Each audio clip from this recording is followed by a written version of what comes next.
lies right now, that not all is right in this world. Whether it's the sexualisation of our children. If this bill passes, we the people will have no power over our taxpayer-funded schools. That power will be transferred to an unelected agency. This book is gay, currently in my 13-year-old son's school library, will remain. A book that has nothing to do with being gay and everything to do with grooming children to make them accessible to adults. Don't believe me? I quote, how to use sex apps. 1. Upload a tiny picture of yourself to the app. 2. The app works out your location. 3. The app tells you where the nearest homosexuals are. 4. You then chat to them. 5. Because they are near, you can meet with them. End quote. Once they are with the predator who found them online, they'll know exactly how to give a, quote, blowy by popping another dude's peen in your mouth, or indeed popping yours in his. And they'll know, quote, the anus does not have the capacity to stretch the same way a vagina does. This means it's a tight hole. With the right water-based lube, however, it can be hugely enjoyable, end quote. They'll know these things and many more because this book, in my son's school, explains sex acts in explicit detail in language targeted towards kids. California is 50th in the nation for academics, but first in the nation for grooming. If it continues passing bills such as AB 1078, parents will have no choice but to withdraw our children from the education system entirely. Do not disenfranchise parents. Do not sexualize our kids. Vote no on AB 1078. Whether it's the weaponized immigration, aka the plantation. Allahu Akbar, Allahu Akbar, La ilaha illallah, Allahu Akbar, Allahu Akbar, walil. Whether it's ramped up climate change propaganda. It was revealed yesterday that on Monday, Earth had its hottest day ever recorded. And that's not just one place having a high temperature record. That is every single temperature across the entire globe, averaged for the whole world, having the highest temperature we have ever recorded. And we know it's the hottest it has been for 125,000 years on Earth. That's back when Neanderthals roamed our planet. And this is a snapshot of what Earth looked like on Monday. These are the actual temperatures on Monday right across the planet, and we had some incredible records broken, but here's just a few. First of all, Canada. They had their record-breaking wildfires, burning an acre more than 8.7 hectares, and this continues to burn, and this is the worst wildfires they've had in Canadian history. Also over to China, they have record temperatures, record flooding, and we know that these record temperatures are now 5 times more likely because of climate change. On the other side of Earth, we have in Antarctica record temperatures there as well. It's winter there, and they actually had temperatures above freezing, the hottest July day they have ever recorded. And it looks as though we've had this record breaking our previous record from 2016. It is likely to be broken again as we head through the coming weeks, and scientists say this is an alarm bell for how rapidly climate change is happening. And actually, even here at Hampton Court Palace, many of the gardens focusing on climate change, having drought-resistant plants, because we're set to have hotter, drier summers here in the UK. Or whether it's fear porn about some strange variant virus that's going to kill the world unless they get a mandatory messenger RNA gene editing vaccine, or the threat of nuclear war. Whether it's 15-minute smart cities, or as I like to call them, smart prisons, every single thing leads back to United Nations Agenda21 17 sustainability goals. Sustainable Development Goals are 17 targets we must meet by 2030 to ensure decent lives for all on a healthy planet. Right now, it's expected we will fail. One reason for that is the growth in our global population. The more people there are, the more we take from nature, more land for housing, infrastructure, and producing food, more water, more trees. More of us means more pollution and the climate emissions that threaten us all. Our numbers are driving a 6th mass extinction, with 1 million species at risk of disappearing for good. Everyone deserves a long, healthy life, But when governments are poor, health systems buckle under the pressure of growing populations. Meanwhile, women and children are dying because of barriers to family planning, and millions of women and girls still have no say over what happens to their bodies and lives. There is enough of everything for everyone on our planet now, if the richest nations take less and share more. But with our population expected to reach almost 11 billion by the end of the century, abolishing poverty and hunger and providing food, safe water and energy for all without destroying more of the living world will become impossible. Just as all these problems are linked, so are the solutions. When women and communities are empowered and given the best education, they usually choose smaller families. That helps people escape poverty while taking pressure off resources and the environment. Good healthcare and economic security free people from the need to have many children to support them. And access to modern contraception means that they can choose to have fewer. In rich countries where our impact is so excessively high, we can make a critical difference by having smaller families alongside reducing our runaway consumption. Achieving a sustainable global population matters. If we do, we can all have the dignity, security, and well-being envisioned by the Sustainable Development Goals. We must not fail. Let's invest in and celebrate solutions that empower people to choose smaller families, make their lives better, and protect our only home. Today, tomorrow, and forever. Visit populationmatters.org/SDGs to find out what you can do. Honourable members, ladies and gentlemen, indeed, if we look back, a little over 50 years ago, the Club of Rome and a group of MIT researchers published the Limits of Growth report. It mapped the interaction between population growth, the economy, and the environment. And it came 50 years ago to a drastic conclusion. Stop economic and population growth, or else our planet will not cope. And as you know, this report has sparked a long controversy, for instance, about the role of new technology in the countering the climate change. But instead of prolonging these debates, I want today to concentrate on one point. And that is a point that the report got right beyond any doubt.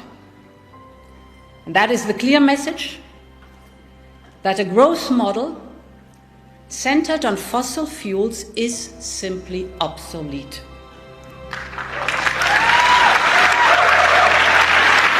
Globally, we are so far above the population and the consumption levels which can be supported by this planet that I know in one way or another it's going to come back down. So I don't hope to avoid that.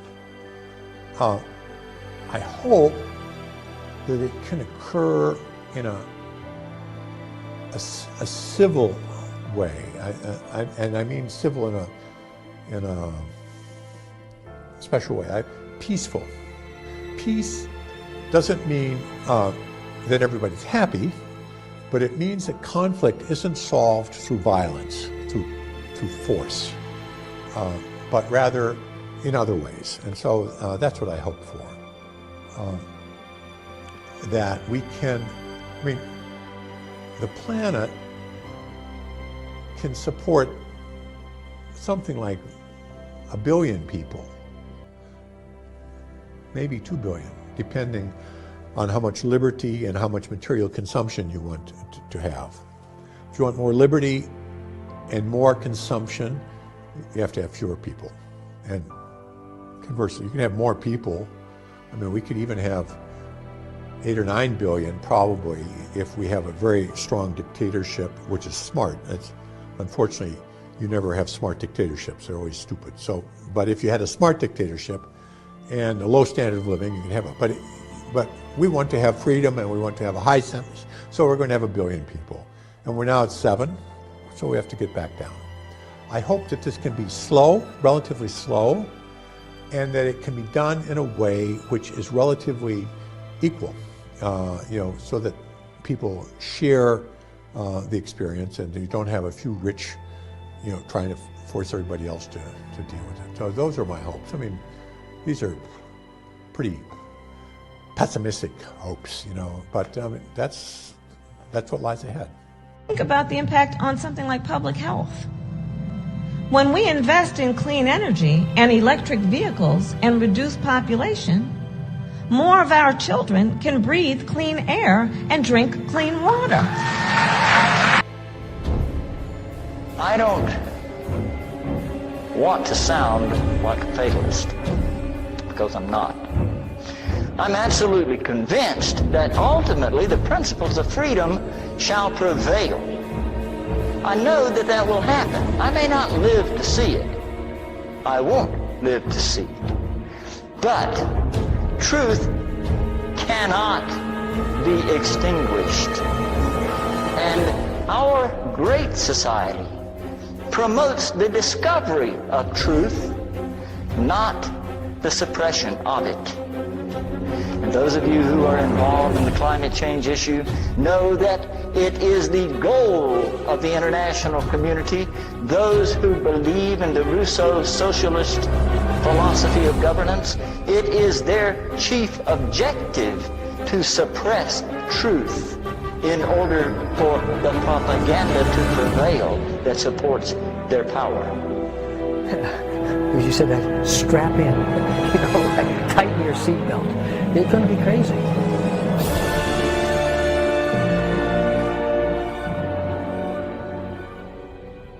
In a document called The First Global Revolution, authored by Alexander King and Bertrand Schneider, on pages 104 and 105, it stated, "In searching for a new enemy to unite us, we came up with the idea that pollution, the threat of global warming, water shortages, famine and the like would fit the bill. All these dangers, of course, will be caused by human intervention that will require a global response." That's the origin of global warming, ladies and gentlemen. Global warming, ladies and gentlemen. Let's get back to the science of it. But it's not science. You're not quoting science. Well, you're the science expert. You got the political science degree. Look, let me ask you this. What's the consensus on parts per million of CO2 in the atmosphere? About 406 today. Okay, 406. Are you aware 350 being the level that scientists have said is dangerous. Okay, are you aware? 350 is dangerous. Wow. Are you aware that since mammals have walked the planet, the average has been over 1,000 parts per million? Yeah, but we weren't walking the planet. Let me just share with you that we now know that definitively at no point during the past 800,000 years has atmospheric CO2 been as high as it is today. The reason you chose 800,000 years ago is because for 200 million years before that it was greater than it is today. And I'm going to submit for the record. Yeah, but there weren't human beings. I mean, there was a different world, folks. We didn't have 7 billion people. So how did it get to 2,000 parts per million if we humans weren't here? Because there were all kinds of geologic events happening on Earth which spewed up. Did geology stop when we got on the planet? Mr. Chairman, this is just not a serious conversation. Your testimony is not serious. I agree. At its core, Agenda 21 is about control. Control over land, natural resources, and entire populations. It seeks to control the air by regulation of carbon emissions, the ground by sustainable development, and the sea through environmental regulations. Officially stated, Agenda 21 is a comprehensive plan of action to be taken globally, nationally, and locally by organizations of the United Nations system, governments, and major groups in every area in which human impacts on the environment. Because being human will always have an impact on the environment, Agenda 21 paves the way for extraordinary UN control. When you boil it down, there are 9 basic tenets of Agenda 21. Move citizens off private land and into urban housing. Create vast wilderness spaces inhabited by large carnivores. Eliminate cars and create walkable cities. Support chosen private businesses with public funds for sustainable development. Make policy decisions that favor the greater good over individuals. Drastically reduce the use of power, water, and anything else that creates carbon pollution. Use bureaucracies to make sweeping decisions outside of democratic processes. Increase taxes, fees, and regulations. And finally, implement policies meant to incentivize a reduced population. This equation has 4 factors, a little bit of multiplication. So you've got a thing on the left, CO2, that you want to get to 0. And that's going to be based on the number of people, the services each person's using on average, the energy on average for each service, and the CO2 being put out per unit of energy. So let's look at each one of these and see how we can get this down to 0. Probably one of these numbers is going to have to get pretty near to 0. That's back from high school algebra, but let's take a look. First, we've got population. The world today has 6.8 billion people. That's headed up to about 9 billion. Now, if we do a really great job on new vaccines, healthcare, reproductive health services, we could lower that by perhaps 10 or 15%.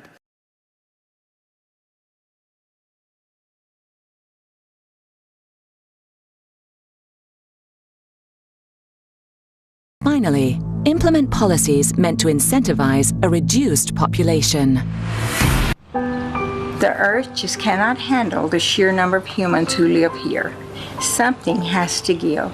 And I believe that it's up to us who have lived a good life to make sure that our children will have the opportunity to live good lives too. I have lived a good life. I have lived a good life. I have lived a good life. I have lived a good life.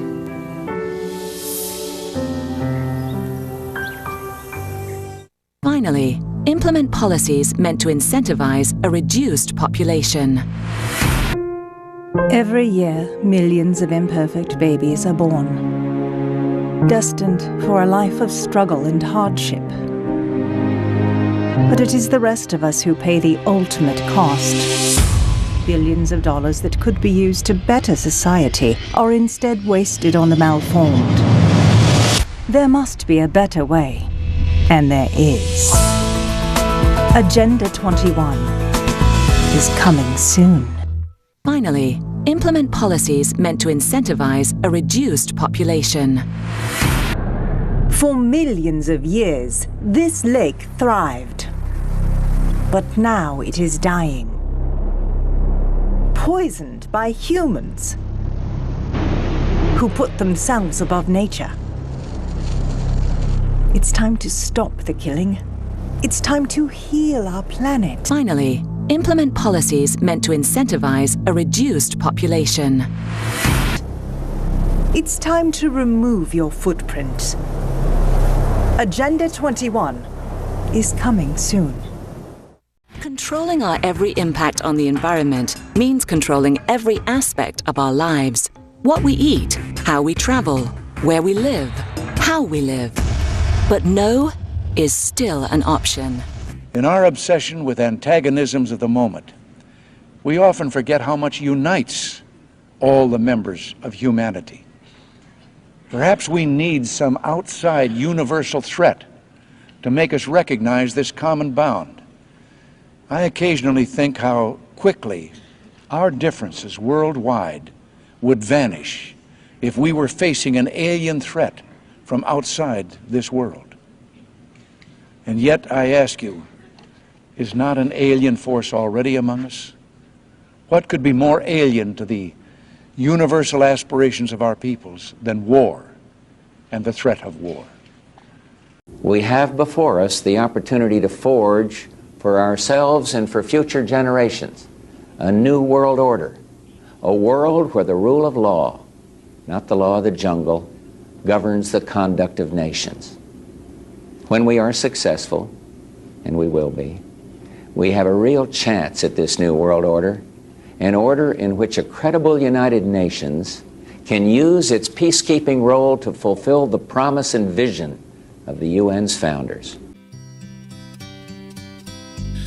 Ring a rosy, as the light declines, I'll remember Dublin city in the rare old times.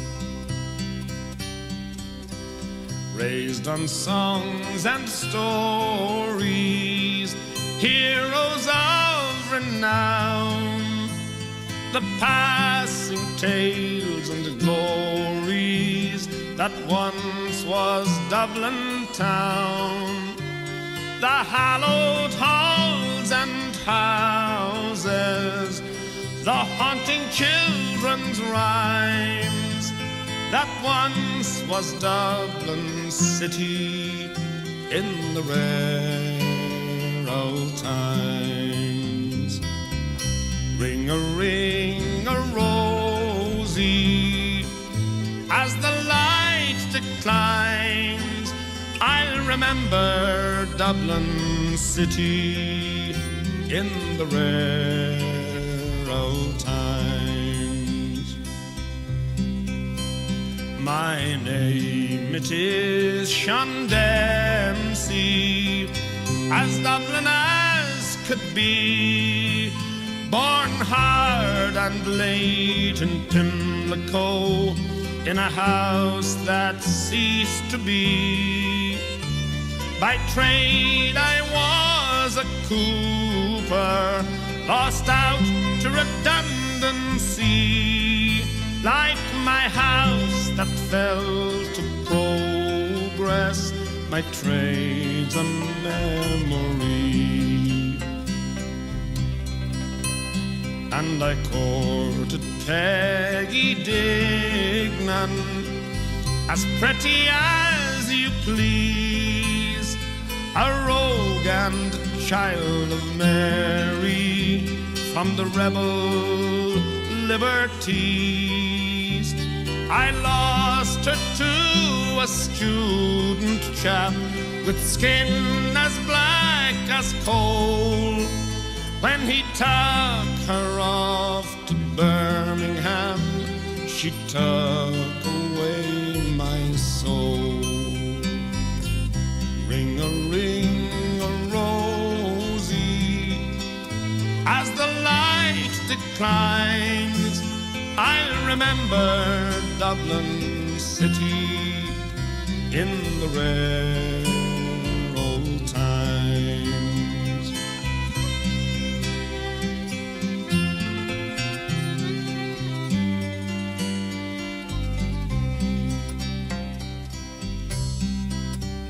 The years have made me bitter, the gargle dims me brain, 'cause Dublin keeps on changing and nothing seems the same. The pillar and the Met have gone, the Royal long since pulled down, as the grey unyielding concrete makes a city of my town. Ring a rosy, as the light declines, I'll remember Dublin city in the moment that we are opposed to the colonisation of Ireland, because we never asked for it and we don't want it. Well, sweet Anna Liffey, I can no longer stay and watch the new glass cages that spring up along the quay. My mind's too full of memories, too old to hear new chimes. I'm a part of what was Dublin in the rare old times. Ring a rosy, as the light declines, I'll remember Dublin city in the rare old times. Ring a rosy as the light declines. I'll remember Dublin city in the rare old times.